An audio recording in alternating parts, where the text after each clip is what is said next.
Guyyee fiishee. Aboo akkamatti. Nagaan jirta nama. Barbaacha keen bahee salqaa jira. Saamsa koon dhageenne kottu na gargaari jalaala kee aanoo sun dandeenye. Malli koo jimmaa gibee gubbaa bidiruun je'anii jaalalli ishee kaasee na fiisinaan raatu na se'anii. Guyyee taanaan ana argasiin furu. Sirba kee jecha albama qabda. Sirba kee dhageeffataa guddadhe. Sirbi kee kan dhageeffataa guddadhe sun immoo amma kallattiidhaan naa jetta. Namoota an hordofanii si yaadachiifna. Wallisaa Guyyee Fiishee jedhama. Nama bara dheeraa dura ijoollummaa irraa bilbila hokiingii bilbiloota garaagaraa keessatti dhageeffataa turredha. Isin galee nimoorii fa'aarra jira, kaasettii fa'aa jira. Maa toloola afaan dammaa dammee dammaan toloola afaan dammaa wayii damma koo si yaade ammaa.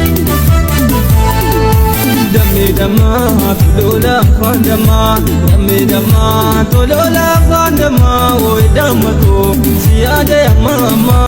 Maaliif boonni kee bira darbee namaan beekne suma argee ani jaalalaan qabamee sammuun koo yaadaan sarbame. Maaliif boonni kee bira darbee namaan beekne suma argee ani jaalalaan qabamee sammuun koo yaadaan sarbame. Akna dhagaye kan jedhu irraan adeemsee kan fedhu. Shaayitaga. Kaanni odaa biraa barbaacha karaa jira. Barbaacha karaa jira. Gara Walloo. Walloo deemarra. Walloo. Sila ani bara kana ajaa'ibu. Ati yeroo sanitti nama baadiyyaa jiraatu dhalataa baadiyyaati. Akkasuma baadiyyaatti guddatte. Seenaa Oromoo fakkeenyaaf ka Gibee Gamaa jettee asiin ka Wallootti dhuftee sirboota ammayyaa akkasii san akkamitti sirbiti? Baadiyyaa tennu haa ammoo ilmaa qotee bulaarraa dhallu malee dhaloota ammaa waan taaneef ammas ni hordofna yeroo sanitti yaadaan ni hordofna. Sirboota weellisoota gurguddaa akka Qamar Yuusuf fa'aa ni dhageeffanna. Alii Birraa fa'aa sirboota hangafa ni dhageeffanna. Osuma dabalii akkasitti osoo jennu jidduu hin seennaa jiraa mire yaadaan deemna.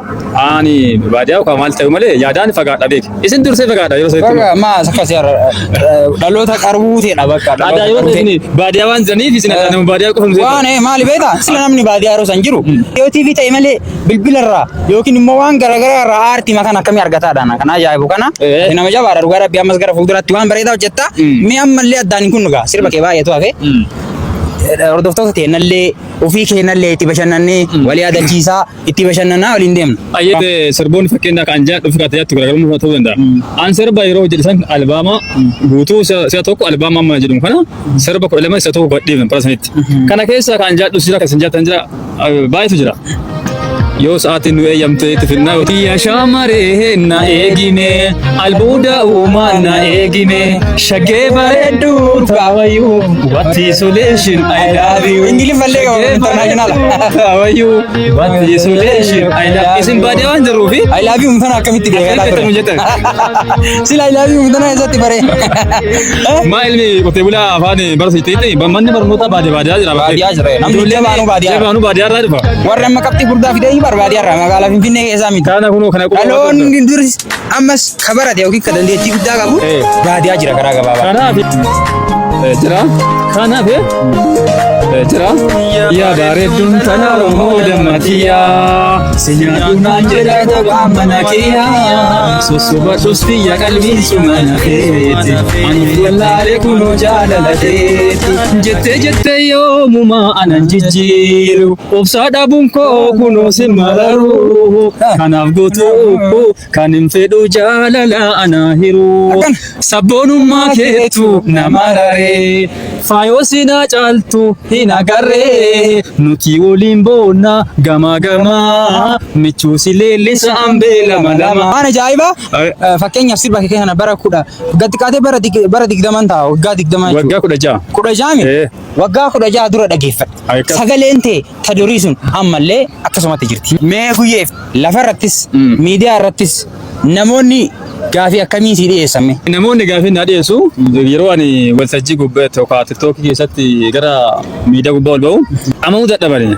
Maaliif miidiyaa gubbaa baddeetta garuu guyyeen siyyuu naan jira maaliif lafa viidiyoon arganii jira meeqa sagalee dhaggeeffatan malee. Garuu tokko dabee beektaa lubbuudha ima jirtaa naan jedhi lubbumaadha lubbuu jirtaa. Namoonni akkasii yaadaa ture bara. Kana maayee jira isinarraa hafuun dhugaadha jedhee. Mee sababa akkamiitu si balleesse maaliif badde deebii akkamii deebisaaf? Anuu fakkeenyaaf gaafatama akkasiiti. Akkasuma hordoftoonni illee gaafii akkasii gaafatan. Maaliif badde sababni si balleesse maali mee muraasa nu kaas?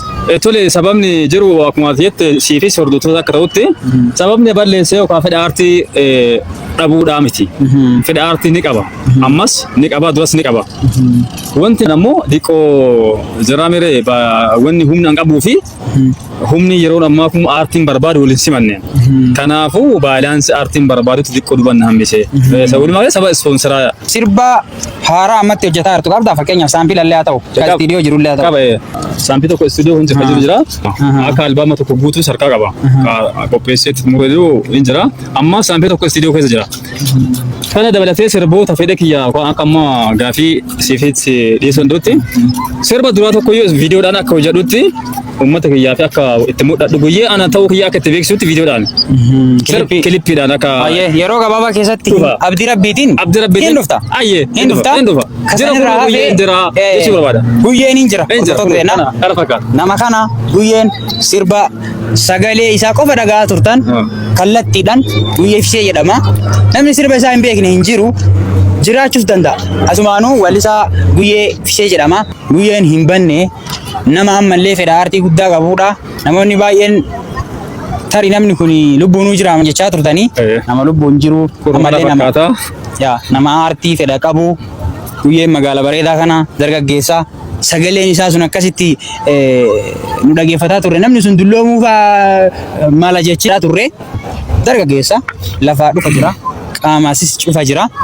walumaa galatti guyyee ana faana buutanii jajjabeessuu kallattii isa barbaachisu hundaanu galatti hin badinii yaada ummata jechuu barbaadde yoo jiraate darfachuu hin dandeetta. Tole yaanni an dabarfadhu tokkoffaa ati uffittee nuuree guddaa galatoomii anka jiru ummata keessan jira sagaleedhaan hin jira ummata onni ummataa keessa baay'ee jira ammas akkuma san viidiyoon akka itti mul'adhe guyyee kan akka mul'iftani akka isin mul'adhu abdii qaba hundaa'uudha ammoo gama aartiitiin akka na jabeessitani hordoftoonni kiyyaa fi nuuriin illee kana isinitti madheera waan ta'eef gara aartii hin deeba hamilee guutuun miira guutuun nan deeba dheeta manaa dhiyoo keessatti nan dhufa galatooma ummanni kiyyaa hordoftoota kennu hundinuu naa galatooma isinin jedha. Turtii gaarii isinin jenna.